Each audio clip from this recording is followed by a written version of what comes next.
Good morning, everyone. Our group has made this presentation to analyze the economy of Lâm Đồng province. Let's look at the key points we want to outline. First, I want to talk about the general economic landscape of Lâm Đồng province. Then we move on to the breakdown of per capita income across different quartiles and give a high-level view of major shift in food and non-food spending for the entire population between 2018 and 2020. Finally, we are going to dig deeper into that data and add a crucial layer to the analysis of household size. As you know, Lâm Đồng is a diverse region with both urban and rural areas, and its economy relies heavily on agriculture, tourism, and services. The goal of our research here is to analyze consumption patterns and economic inequality within the province.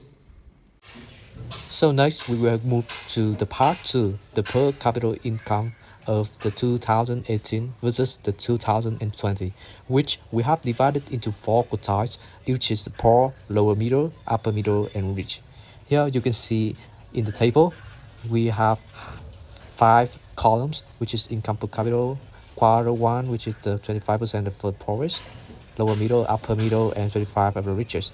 We also have 3 particular growth, which is the number of data that we have collected, the mean and the standard deviations. And you can see that in 2018, the overall per capita income across all quartiles in Lâm Đồng was lower compared to 2020. This raises an interesting question that why was income lower in 2018, even before the COVID-19 pandemic occurred? And moreover, the standard deviations value in 2018 increasing significantly, especially in quarter 4, indicating a greater income disparity within the province, which suggested that while some households lost income due to COVID-19, others managed to maintain or even increase their. That is why the richest always become richest and the poorer become poorer. That is the fact of the society. And we could talk about the smaller part is the high-tech agriculture as a growth pillar. In 2018, Lâm Đồng recorded a higher per capita income than the national average. Between 2018 and 2020, the province underwent significant economic restructurings, influencing a high-tech agriculture, especially in Dalat and nearby areas. Modern farming models improved the productivities and the crop qualities, boosting export value and farmer income. Dalat, in particular, became a Vietnam leading center for high-tech agriculture, and during the pandemic, the demand for essential foods surged, increasing agricultural product prices and improving the farmers' income. Next, we will talk about the local economic support policies. The government and Lâm Đồng authorizes introduced a financial aid, tax reductions, and social support packages for both individuals and businesses. The households benefited from healthcare, education, and production subsidies, which have stabilized the income during the crisis. These methods were particularly effective for middle and upper income groups. The General Statistics Office 2020 report confirms a rising income and living standard in many provinces, including Lâm Đồng. And the third part is uneven growth among popular groups. As I mentioned before, data that showed that the richest 25% increased in their income from 107 million to 240 million, which is nearly doubling it. Meanwhile, the poorest 25% saw a slight decrease from 12.1 million to only 11.6 million. And the last part is the partial recovery of domestic tourism, which is the last part of part 2. We will talk about that although the tourism sector suffered heavily, brief relaxation period during the pandemic allowed Dalat to welcome domestic tourists again. While this was not enough to drive full economic recovery, it still contributed to income growth for some groups. Okay, so let's move to the next part of the presentation today, the analysis of food and non-food variable in 2018 and 2020. So let's have a look at the table here. As you can see here, compared to 2018, the spending behavior changed significantly by 2020. Except for low-income households, most groups increased their spending on food, and the low-income households lacking savings have to reduce all the non-food expenditure when the income dropped hardly. And let's have a look at the second table, the ratio of non-food to food expenditure.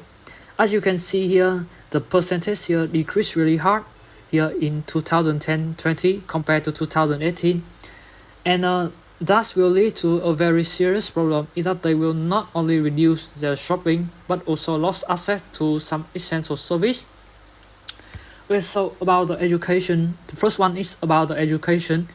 Many students, particularly from a low-income household, face significant barrier to learning during the pandemic.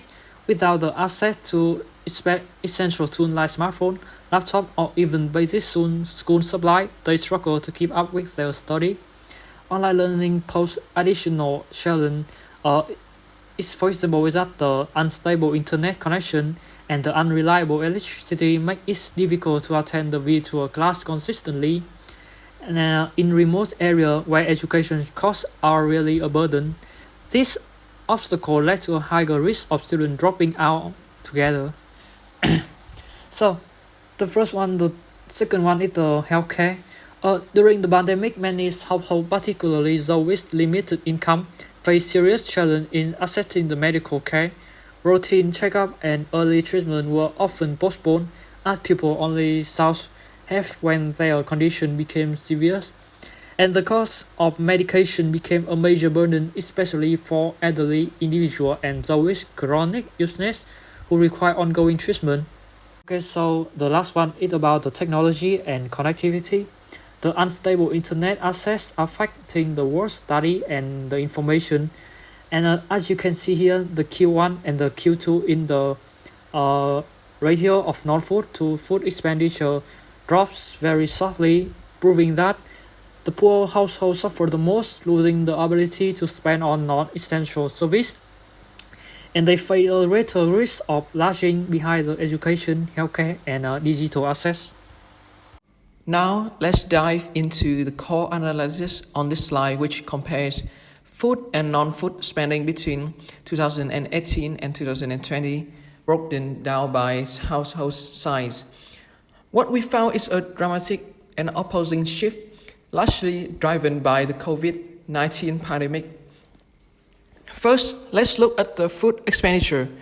As you can see, spending on food rose sharply, especially for larger households, while small households saw a 9.4% increase. Medium households jumped by over 31%, and large households saw a massive 47.1% increase. This clearly reflects the pandemic impact. Lockdowns and restaurant closures meant people were eating at home and stockpiling groceries and facing more pressure to meet daily food needs. It's a classic example of essential spending rising during a crisis. Now, if you look at non-food expenditure, we see the exact opposite. Spending dropped sharply across all groups, with the largest household again showing the most extreme change, a 71.1% decrease. This highlights the pandemic's severe effects on non-essential sectors, and this was caused by the disruption of the services like schools and travel, as well as falling incomes and a general shift to defensive financial behavior. People prioritize savings, so the key takeaway here is twofold. The bigger the household, the more their essential food spending increased, and at the same time, the more they were forced to cut back on all non-essential spending to balance their budgets. That's all for today, and thank you for listening.